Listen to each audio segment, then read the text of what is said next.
मैं जम्मू कश्मीर के नगरोटा के लोगों का और उड़ीसा में नुआपड़ा की जनता का भी आभार व्यक्त करता हूं।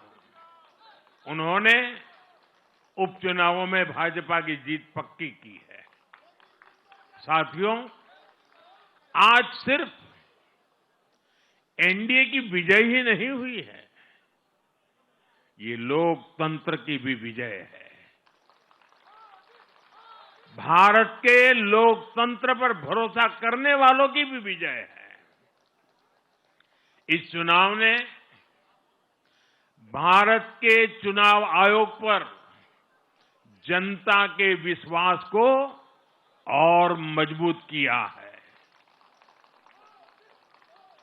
बीते कुछ सालों से लगातार भारी मतदान होना, वंचितों, शोषितों द्वारा ज्यादा से ज्यादा मतदान करना, ये चुनाव आयोग की बहुत बड़ी सिद्धि है।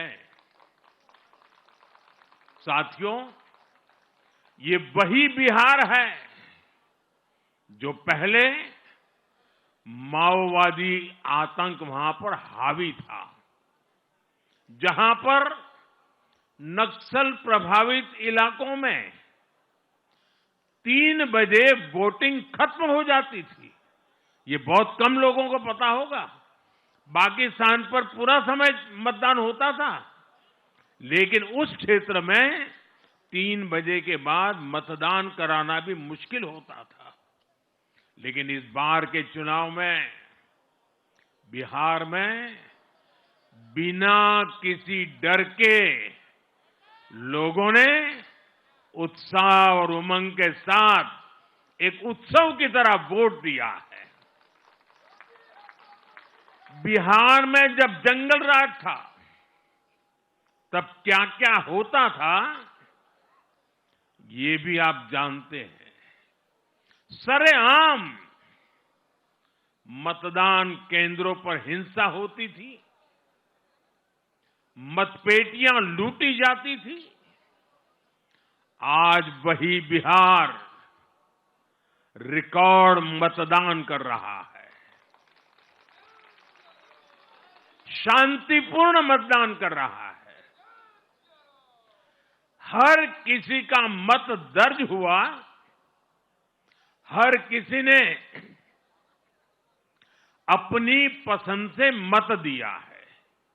साथियों, रीपोलिंग के आंकड़े भी इस बदलाव की गवाही देते हैं।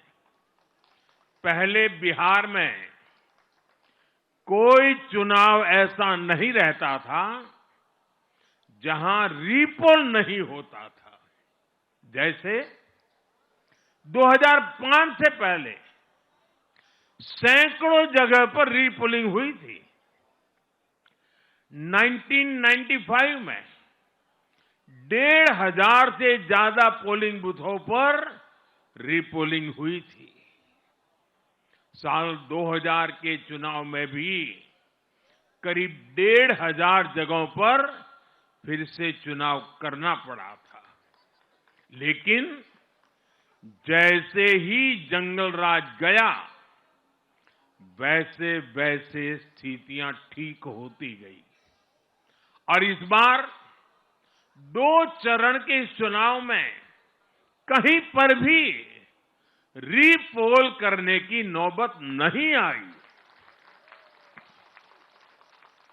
इस बार शांतिपूर्ण मतदान हुआ और इसके लिए मैं चुनाव आयोग, चुनाव से जुड़े हर कर्मचारी, हमारे सुरक्षा बल, बिहार के जागरूक मतदाता, सभी का आज अभिनंदन करता हूं और देश को आप सभी पर गर्व है, ये मैं गर्व से कहना चाहता हूं। साथियों, बिहार के चुनावों ने एक और बात सिद्ध की है। अब देश का मतदाता, खास तौर पर हमारा युवा मतदाता, मतदाता सूची के शुद्धिकरण को बहुत गंभीरता से लेता है। बिहार के युवा ने भी मतदाता सूची शुद्धिकरण को जबरदस्त तरीके से सपोर्ट किया है और मैं मानता हूं कि लोकतंत्र की पवित्रता के लिए हर मतदाता का उसकी अहमियत होती है, उसका हक होता है। अब हर दल का ये दायित्व बनता है कि वे पोलिंग बूथ पर अपनी अपनी पार्टियों को सक्रिय करें और मतदाता सूची शुद्धिकरण के काम में उत्साह के साथ जुड़े, 100% योगदान दें, ताकि बाकी जगहों पर भी मतदाता सूची का पूरी तरह शुद्धिकरण हो सके। साथियों,